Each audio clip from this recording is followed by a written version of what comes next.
Он тебя с собачкой ждем. Я сейчас отпущу ее, а то только чуть-чуть ты выглядишь, потому что на улице ветер, и надо тебя расчесать.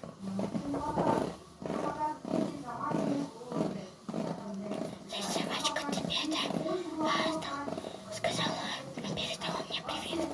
Она просто